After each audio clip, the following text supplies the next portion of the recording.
everybody, my name is Emma, and this is Cassie! Hi! You might have seen her in our baking video. Is there anything else I've done with you? Chips. The chips. And the Young Justice stuff. We're nerds. Hi! Yes. Happy second day of Pride Week. Yay! So it is Tuesday the 20th.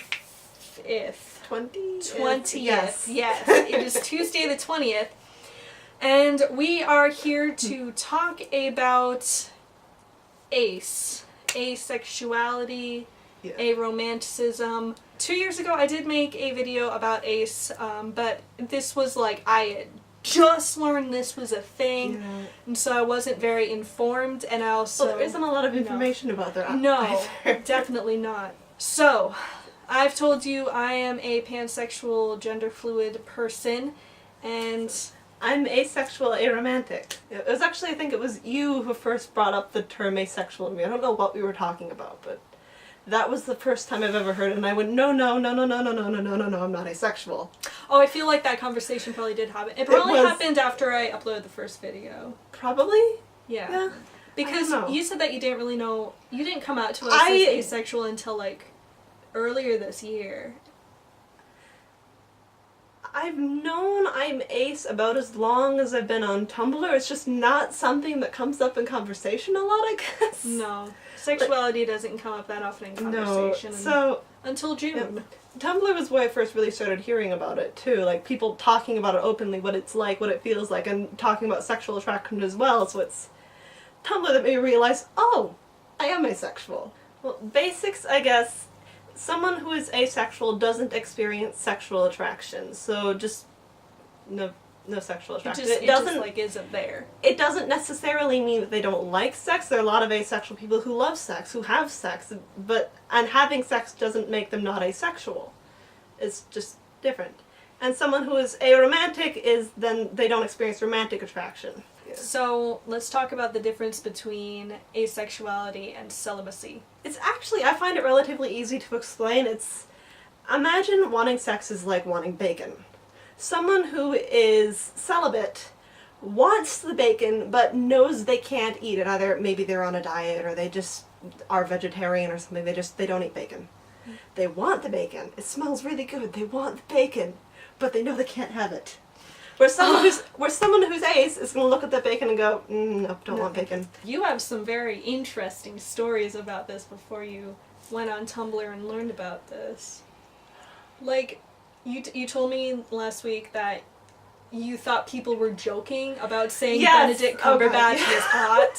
So when I first got on Tumblr, people were always talking about Benedict Cumberbatch. This was the big hot. Benedict It was Cumberbatch the big time. thing. Like, it was back when Super Kulak was a really, really big deal, and they were all about the butts. And I thought it was a meme, kind of a joke. I didn't know what a meme was at this point, but that's kind of what I thought it was. Memes weren't as big back then. And I only realized that they weren't joking a few months ago. Yeah. So, and that kind of obliviousness isn't always, not all asexuals are that oblivious, but it can, I think, be kind of a side effect because, especially the way I grew up, people kind of talked about sexual attraction like it wasn't really a thing. I was under the impression that it was more just bad decisions and rebelliousness, because for whatever reason nobody explained that you can actually, like, because nobody explained that. Yeah, it's also partially because we had a mostly abstinence-based, not like fully, but mostly abstinence-based sex ed. They talked about other methods, but the first thing they always mentioned, and at the top of every list of how to not get an STD and not get pregnant, was always, don't have sex! Which, my favorite way to look at that is, it's like telling somebody the safest way to go skiing is to not go skiing. Yeah, knowing me and skiing, that is true. So, not having a sexual attraction is kind of seen as the norm because they never talk about having sexual I assumed attraction. that I was normal and everybody else was weird. And I assumed that I was really weird for having sexual attractions at such a young age. Yeah. Well, I don't know, it does work the opposite way though too. There are a lot of ace people that grow up thinking they're broken. that there's something wrong with them. Yeah, especially if you grow up in a household that talks about more, or in a friend group that talks about more. Yeah. We didn't really do that until high school. Our friend group was awkward nerds. Yeah! Woo! So that didn't come up often. But no, if you do grow up in like a different situation than we did, it can be like, why I'm you know, I'm 13, 14, I haven't really had a crush, I haven't been like this sort of thing, what's wrong with me? And like some people just think that they're like late bloomers and stuff like that. That's what I thought for a while, that I was just a late bloomer. It'll happen eventually. Blah blah blah blah. It's not a late bloomer, hun. You know the thing like where somebody might have dated guys in the past, but now they're like, oh wait, I'm a lesbian, or you know, that sort of thing. And the thing, there are some aces who will have had like crushes and stuff before. Changing sexualities. Or like have had sex before, have had a relationship before. So I think first thing that we need to talk about that is compulsory heterosexuality. Yeah. Which a lot of kids, and I think both of us can kind of understand this, experience what's I think is called compulsory heterosexuality growing up. All that heteronormativity. You expect to be straight. It's the only option I knew growing up. I assumed I was straight because I didn't know there was anything else. Yeah. I didn't know anything about gay or bi until 7th grade. So a lot of aces I get into some very damaging relationships because they think that they just need to try it. They think they should be attracted to somebody, so if they pretend they are, maybe the attraction will come. It basically turns into they force themselves into these situations that they're really not comfortable in, and that can be super damaging to the psyche of the person. Yeah. Sometimes sexualities change over time, and sometimes you have something that you might think is a crush that isn't. Like, aesthetic attraction is kind of, it's a bit like looking at a very beautiful painting and just wanting to stare at it. You don't want to make out with the painting, you just want to look at it. And a squish is kind of like a friendship crush. You really, really, really want to be friends with somebody. You have a lot of those. I get squishes all the time. All the time. Oh my god. Yeah.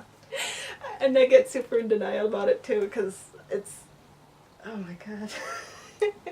If anyone wants to be Cassie's friend, tell us in the comments below. She needs friends. My friend. Be internet friends. And if you want to follow her on Tumblr, do it. I'm putting that down in the description below. Please don't send her hate though. Yeah. Or I will fight you. If you want to be her friend and follow her, I'm going to warn you.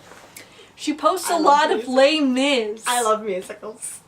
She posts a ton of that stuff when she's not posting about Pride. Occasionally she'll do some nerd stuff. I post a too. lot about asexuality and aromanticism pretty yeah. much year round. It's picked up recently because it's Pride Month. But so if I'll put that in the description below. Do you want to talk a little bit about how you can be asexual but have romantic tendencies, but be aromantic but have sexual tendencies? Sort of thing? So there's... Oh god, how do I explain this? Put me on the spot! Some people are asexual but experience romantic attraction, so they can be asexual heteroromantic, asexual biromantic, asexual panromantic, asexual homoromantic. There's basically anything that can be a sexual orientation and also be a romantic orientation. And this is talked about a little bit less, but it can work in the opposite way too. You can be heterosexual aromantic, experiencing sexual attraction but not romantic attraction. And that second one, nobody talks about it. Yeah. Like, but it is a possibility. Because a lot of times it's thought that romance has to come before sex, yeah, sort of thing. It's the way our society sees it. Sex is a thing between married couples, and married couples marry because romance. So. Or money. There's this thing called the asexuality spectrum, and also the aromanticism spectrums. You can be like aromantic, which is you occasionally but not often experience romantic attraction, which is what I thought I was for a while growing up. I only realized I was aromantic in the past year or so. And you can also be demi-romantic, which is you don't experience sexual attraction until after you get to know someone really well. I'll be talking about demi later this week. Yeah.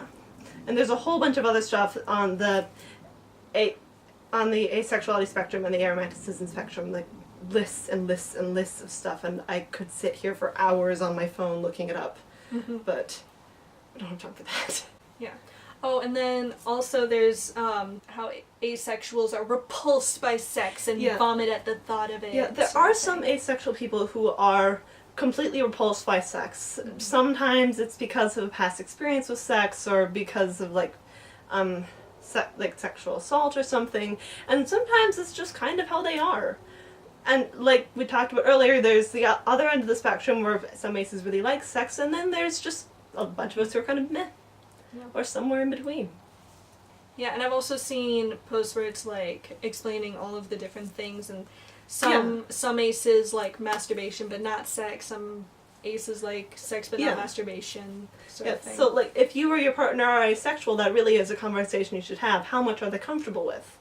Because some aces will be comfortable with everything and some will have limits. So that is a conversation that needs to happen.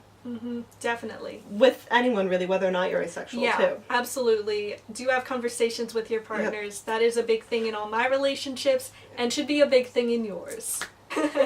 Alright, now we're going to get into a little bit of a ranty thing. Yeah. Ace discourse. Go. So, sometime, I think I first started seeing it last year, and I've heard it kind of... It came out of like discourse against bisexuals and pansexuals being in the LGBT community, and people started saying that asexual and aromantic people shouldn't be in the LGBT community. Specifically, cishet asexual aromantic people. Now, anybody else see a contradiction here? Cishet.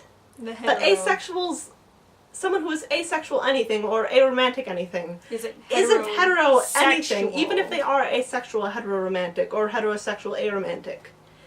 They're not cishet. Folks do use as an argument that that aces and aromantic people have passing privilege, which is, I mean, is passing privilege really privilege? No. Because it's basically being shoved back in the closet. Like, bis and pans and can also have that if they're not in a relationship with same sex. That's not in the that same comes sex up in relationship. discourse, Yeah. And I also talked about this a little bit, how the A in LGBTQIA doesn't stand for ally. One thing I should say there, back before being like gay or lesbian or bi or anything not straight started becoming more mainstream, it was apparently pretty dangerous to be an ally. So in the past, the A did stand for ally, but it also stands for asexuality, it stands for aromanticism, it stands for agender. They've kind of shoved us all under the same letter, and frequently the A is listed as being allies. Yeah, and that's no longer really what it is. No, because it's not as dangerous to be an ally anymore. There are definitely countries where that is not true, where it is dangerous to be an ally. But in the States... We're glad to have allies, but... Don't be dicks about it. Yeah. So, ace representation in the media.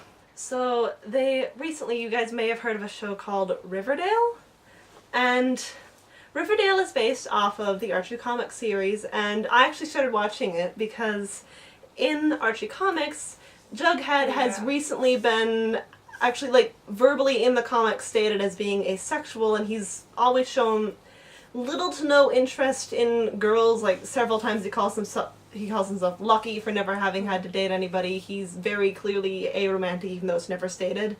So I started watching Riverdale because I was so excited to finally get to see someone on TV who's canonically stated as being asexual, and 6 episodes in, he kisses Betty. I was so mad. Because you can be asexual in a romantic relationship, but with Jughead, he never shows interest in people like that. Yeah. They're actually, like, dating in the show. So they kind of just completely erased that. Yep. Yeah. I'm fine. She's fine. Because you don't really get a lot of representation. No, absolutely not. I've never seen asexuality. No, there is that thing. Sometimes writers will say, instead of saying their character's ace, they'll say, I just see him as being more interested in, like, dragons or something. Charlie Weasley. who is, like, stated by J.K. Rowling multiple times to have never been married either. Yeah. He's just more interested in dragons. But it's also, like, the thing, and I love you, J.K. Rowling, but, like, the thing where Dumbledore is gay, but that wasn't stating it outside of canon. Yeah. It's canon. But it's canon, but it's not stated in the outside books. of it being in the thing. And it's all right to not have... It's good to have it not be the main thing, this character is asexual and that is their only Yeah, trait. it's like, I don't want a whole show about what it's like to be asexual. I'm just like, Asexual some character to say, like, when all the characters start talking about what guys do you like, one character to go, I'm not really into guys. I'm ace or whatever. I'm ace. Yeah, or like, I'm not really into anyone. I don't. But like having it be implied or like really, really implied, sneaky. It's not enough. Anything else we should talk about? I think we're good. Alrighty.